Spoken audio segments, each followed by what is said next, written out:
actually retired from dating. I'm single, I'm just done.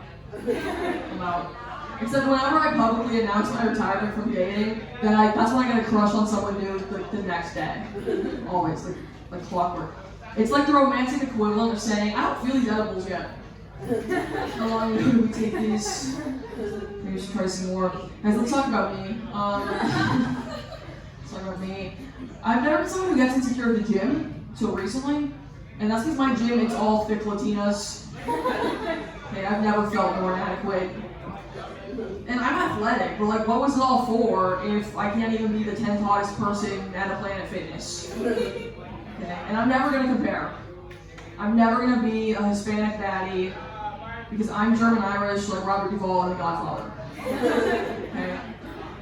That's how I say it every time when someone asks me about my heritage, because that's all I have. Okay? The ginger hair and the German-Irish like Robert Duvall in The Godfather. I'm never going to be a sexy mamacita. Because I was conceived during intercourse where sunscreen was used as lube. It's okay, I have other things going for me. I like to keep my mind sharp. Okay, I have a sharp mind. I like to read a lot of philosophy. Because I'm training for when I get a boyfriend and we argue. I'll come out of retirement eventually. Right. I've never been in a relationship. Okay? And I want to make up for lost time. I'm going to pick fights every single day, purely for the intellectual challenge. Because I'm not out to just be annoying. Like, my intention is to devastate someone existentially. I'd be like, oh, you're mad at me because I told you I was too busy to hang out with you, but I went to go hang out with my friend instead. Well, if God has left us, then there's no perfect consciousness around to conceive of what I should or shouldn't do. Is there? God hasn't left. What? We'll debate this after the show. We can debate this all night long. No. I mean, unless we're swimming around these agreements. But I mean, in any case, like if all we are is our actions, you should buy me flowers. I deserve my flowers. Okay? I've been a classical pianist for 19 years. What that means is the first R-rated movie I was allowed to see was Amadeus. Also means I'm emotionally repressed but good at hand stuff. And despite being a classical pianist my whole life, I still don't know the names of a single piece of classical music. I don't know what anything is called. People are like, oh, what about Moonlight Sonata? Like, you have to know that name. And I do, but only because Moonlight Sonata is a nickname. Okay, Moonlight Sonata's government name is Piano Sonata number 14 in C sharp minor, opus 27, number 2. And every piece has a similar title, so of course they all run together every 19 years. People are like, oh, do you know Rhapsody in Blue? Yeah. What about Dance and Sugar Plum Fairies from Nutcracker? See, that one I know. And they say, are you familiar with K267, Piano Sonata number 9 in A major, opus 961, number 4? The second movement of the Third Symphony, published posthumously in the 9th opera on the 4th day of the 5th month of 1794. Maybe. That's Antonio Vivaldi, right? Fuck off. I don't know.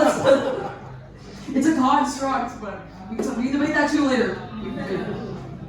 No, it's like if a radio DJ said, next up from the Eagles, we've got prelude number 9. It's Hotel California. Okay, just say that.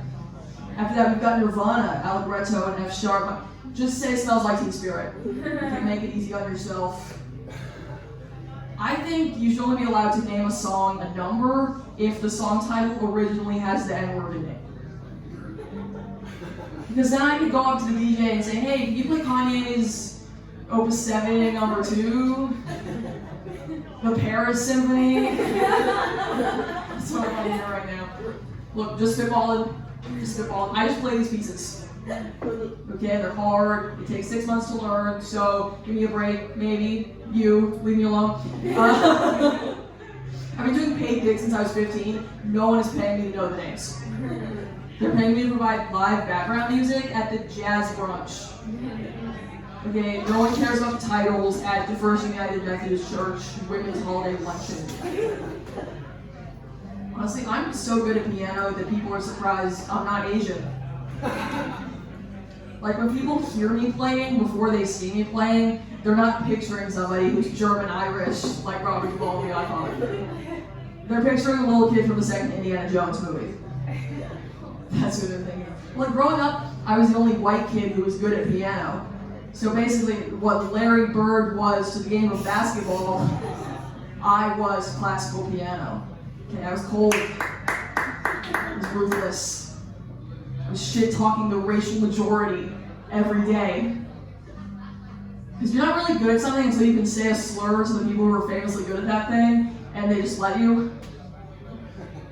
Guys, stick with me on this. We made it this far. Like one time I beat a kid in a piano contest, called him an Oriental, and then he went home and got hit by his mom. And then I never heard from him again. Another victim of harakiri. Seppuku to be informed. No, he never got to see how his favorite anime ended. At least he died like a samurai. With honor. Okay, I lost you guys with that one. I did lose you guys there. Whatever. We'll move on.